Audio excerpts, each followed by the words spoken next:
Sa pag-iimpok, mas ligtas raw kung magde-deposit ayon sa Philippine Deposit Insurance Corporation. Pero ang problema ng ilang Pinoy, paano mag-iipon kung kulang pa nga ang kita kumpara sa gastos? Nakatutok si Maki Pulido.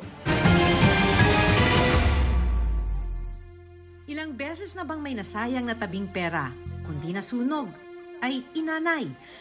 Literal na tagong pera ang nakasanayan ng maraming Pinoy o ipon sa alkansya imbes na sa bangko. Pero karamihan, ni walang ganyang ipon. Katunayan, kumpara sa mga kapitbansa natin sa Southeast Asia, mga Pilipino ang may pinakakaunting impok. Malayo sa ipon ng mga Malaysian o ipon ng mga Singaporean. The concept of saving is not yet so strong in even the Filipino culture. Filipinos love to spend. Kahit na konti na lang yung pera natin, parang i-google pa natin doon sa mga bagay na kailangan natin. Nakababahala ito, sabi ng PDIC o Philippine Deposit Insurance Corporation. Mag-ipon tayo para meron tayong magagamit sa emergencies or kaya sa future. Gusto naman daw mag-impok ni Mary Joy, makapagtabi man lang para sa pag-aaral ng mga anak. Pero sa mahal ng bilihin at bayarin ngayon, paano? Bayarin monthly, tapos kuryente, tubig, ganyan. Tapos yung baby ko, tapos may isang estudyante rin kasi ako. Sobrang mahal na. Parang yung tubo namin dati, okay pa, pero ngayon konting tubo na lang kasi sobrang taas na ng bigay.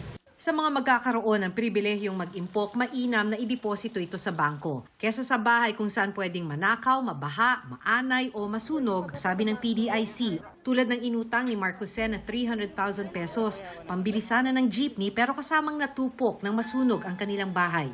Pwede rin sa mga e-wallet, yun nga lang wala itong insurance.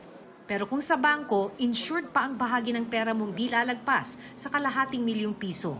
Gusto rin sanang dyan na mag-ipon ni Evangelina, sa ngayon ay nagtatabi lang sa e-wallet. Pero ang daming hinihingi, mga business permit, tapos yung mga dami pang mga barangay clearance, ang dami. We have already minimized the number of requirements that we do, which is only requiring one ID.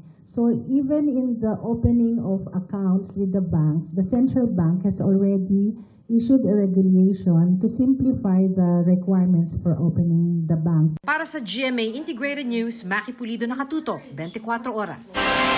Mga kapuso, patuloy na tumutok sa mga balita. Mag-subscribe sa GMA Integrated News sa YouTube.